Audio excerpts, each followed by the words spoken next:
Hi, my name is Ann Carollo, and I am the owner of Gulf Coast Dance Center. And today I'm going to share with you my 2 favorite tools and how to take care of your body post-ballet class.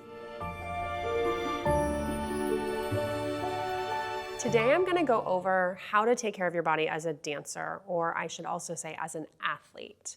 There are many different ways and there's lots of videos out there. I'm just going to share with you my favorite go-to tips and things that have helped my students.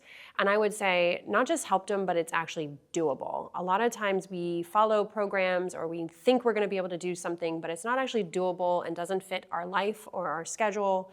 And I hope that you can find a little bit of a way to fit this into your life, and I'll give you a few tips for that once I get through everything. So, the most important tool that I carry in my dance bag, I have one here at the studio in my box, I carry it in my dance bag, and I even keep one at home so I can always have it readily available, is a lacrosse ball. I like a lacrosse ball, it's a little bit more solid. A tennis ball will work as well, but it compresses. So for the deep tissue release that I'm going to be going for, the lacrosse ball is the best. Second is this little contraption that's for releasing your fascia. So the lacrosse ball is deep tissue. This is for the fascia. That is the layer between your skin and your muscle, and it also can get really tight and cause a lot of discomfort. So why am I doing this video? The reason why I want to do this video and the reason why I educate my students, not just adults, but I'm talking all the way down to probably like 9 or 10 years old and up, is because a lot of times we're not taught or trained to think like athletes, because athletes on a daily basis are taking care of their body. Dancers should too, and I feel like it's a very important tool to your success. So with that, let's start with the lacrosse ball. I'm gonna start standing up. I work from the bottom of my body up. That way I don't forget anything or jump over anything. So I start pressing down into the floor, and I'm gonna get the arch on my foot. Now on the bottom of our foot, I'm gonna show you my hand, is you wanna think of the center, but you also wanna think the outside, the inside, the heel, and through the ball. So I'm gonna be going through here. I'm gonna move out to the outside and to the inside, even into the toes and in the ball of the foot. It feels really, really great. So in this video, I'm gonna go kind of fast. I would suggest spending some time, but if you only have 5 minutes is better than none. So move through it quickly, or if you have great 30 minutes, go ahead and do that for 30 minutes as far as the whole body. So again, I'm gonna move over to my other foot. I'm going into the inside of my arch, the center, the side, the heel, which is great if you have plantar fasciitis, just kind of gently moving back and forth and working into that, and the ball of the foot. Okay, so now I'm gonna move to the floor. So on the floor, I'm gonna work my calves. Our calves get used a lot in ballet, and what a lot of times people think about is just the back of their calf. So yes, I will start with the back of my calf. So I'm gonna lift my booty up, and I'm gonna move back and forth. What most people don't think about is the outside and the inside of your calf. So a lot of the muscles that run the outside of the calf do come down and help stabilize the ankle, as well as on the inside, run down and stabilize. So it's funny, if you feel a lot of pain in your foot, sometimes it's really, really tight calf muscles. So I'm gonna move to the side of my calf and get into those muscles. And I like to mostly start out rolling up and down the length of the muscle. You can go side to side, but I really like the up and down. And then I'm going to just try to roll in and get the inside of that calf muscle. And then you can move to the left and do the other leg, up and down. And if one part of your body is hurting more than the other, spend a little more time on it. Nothing is exact for anybody. Somebody might have tight calves, somebody might have tight hamstrings. So what's beautiful about this whole thing is it's just geared to what you need. So we're gonna do the inside. Okay, now I'm gonna show you one that actually one of my students taught me, which I thought was incredible. Never thought this. So we think about the back of our body a lot, but we forget the front of our body. So another part of the lower limb is the muscle that runs along the front of your shin. It has a lot to do with your dorsal flexion, so how deep your demi-plie is, or how much can you lift your foot up or your landing. So I think a lacrosse ball sometimes is a little too intense. This is when a tennis ball becomes really great. But I'm gonna flip over And I'm going to take the ball and I'm gonna roll up and down the shin, or not the shin, I should say, the muscle that sits to the outside of the shin. And you can even just kind of sit into it. But what I have found is introducing this to my students, they have found such freedom in the front of their ankles for their plies. Okay, so moving right along, we're now gonna move up to the back of our legs to our hamstrings.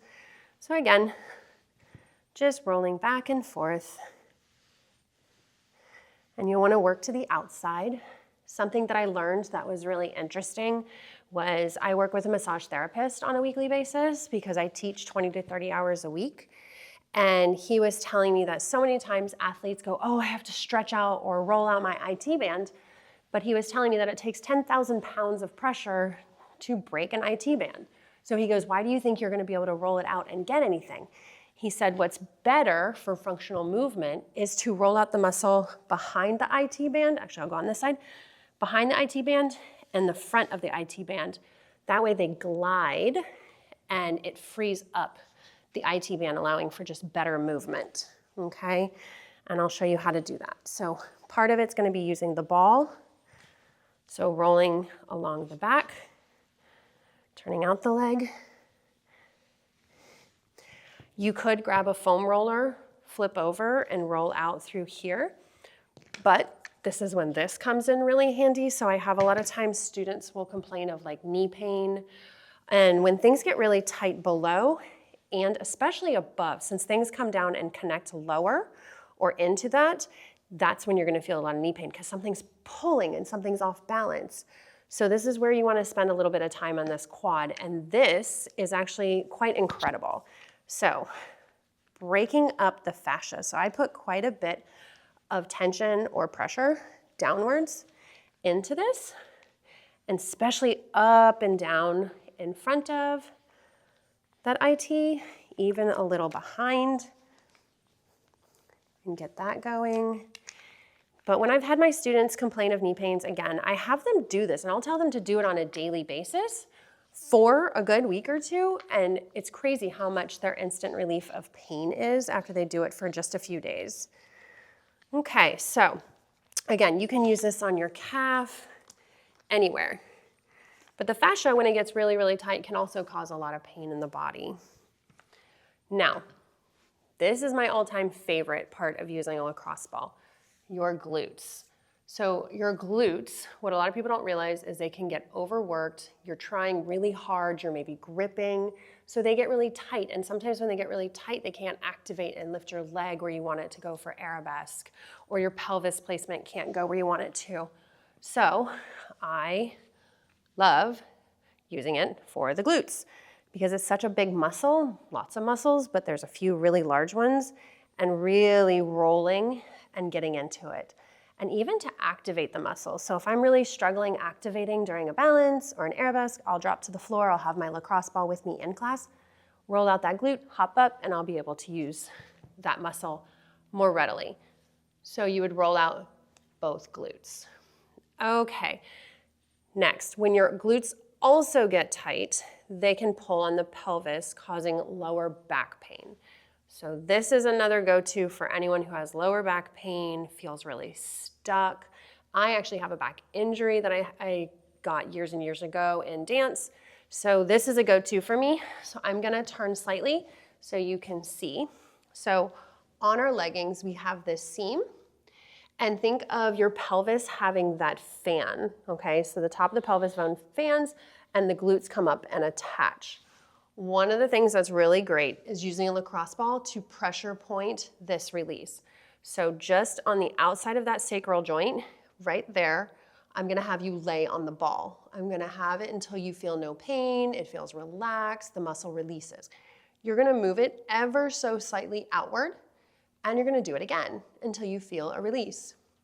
You're gonna go again, and eventually you're gonna rotate out a little bit into that pelvis and get out into that glute med to help it release. This has been very changing for so many of my students. So again, I'm gonna show you really quick how I get into it. So those are the 4 positions. I'm gonna place it directly under. I start internally first. I'm gonna extend the leg and let it drop. And I'm just gonna hang out here in that position until I kind of feel any aches or pains go. So I'm gonna go a little quicker. I'm gonna pull it out just a little further, moving it out. Again, just kind of hanging here until the pain disappears. And then I'm gonna move it a little bit further. So now I'm on my third one. I'm still kind of staying straight, but I am starting to push myself over. And then the last one, I'm gonna roll a little bit further and I'm gonna actually rotate the pelvis. So now I'm a little bit more up and down and I can press down into that ball to get into the glute med. This one is really significantly helps me. And I will give a disclaimer, sometimes this really hurts. So again, if it's too painful with a lacrosse ball, downgrade into that tennis ball until you find some suppleness in the muscles and you don't have that pain anymore. Okay, then the next one that I love is if you get a crick in the neck at night. So behind your shoulder blades, there is a muscle that sits under and we get really tight all the way up and it can cause tension headaches. So this is another one that I love to use. You lay down, pull the arm across the body to open up your scapula, reach behind and place the ball right at the top. You can start from the bottom up or top down, but again, you're just gonna relax, try to drop into it. Again, if you're very tight, this can be painful, so just be aware. But you will, every person that I've ever had do it will find relief. And then I'm just gonna shift a little bit, move it a little bit further down, keep that nice and open. And you can even roll back and forth once it starts getting less painful. So that is for that. You can also, this is a great one that was taught to me by one of our students who's a PT. She said using it to just roll against your pectorals and release. Since so many of us live every single day curved over at the computer, at our phones, anything like that, this gets very tight. And so working through your pectorals. So I hope that these two tools really helped you going through all those different pieces. What I have found is majority of our aches and pains in our everyday day-to life is soft tissue. Unfortunately, our society doesn't really spend a lot of time or emphasis on it. We spend more energy on like broken bones or maybe a big ligament tear like an ACL. But I will say most of my pain in teaching or dancing is just soft tissue. And through your own self-massage, you can relieve a lot of it. And like I mentioned earlier, I go to massage therapy once a week. So there is nothing wrong in seeking outside help because you are an athlete. You should be taking care of your body. And it's just as important as taking class. The better your body is taken care of, the more you will actually get out of your ballet class. So I hope that helps you. I'm gonna leave you with one little simple tip. I have one of these sitting on my kitchen island. It's neon green. And the reason is because a lot of times I run through life at full speed and I don't stop to think about taking care of myself. However, besides being at the studio, I spend a lot of time in my kitchen. And when I see that neon green lacrosse ball sitting in a little bowl, I go, oh, yes, I hurt. I need to do something about it. So once I've eaten dinner or something, I'll sit down, relax, I'll grab that lacrosse ball, I'll plop on the floor, maybe in front of the TV, hanging out, talking with my husband, and I will roll out, even if it's just 5 minutes. So that's my simple tip. Don't hide this away where you don't see it. Put it where you can see it and let yourself be reminded to do it. If you enjoyed this video, hit the like, subscribe, and the little bell so you don't miss out on any more of my content. And go ahead and leave a comment, maybe something that you would like to see that I can record for you to help you on your journey. And remember, trust the process and enjoy your journey.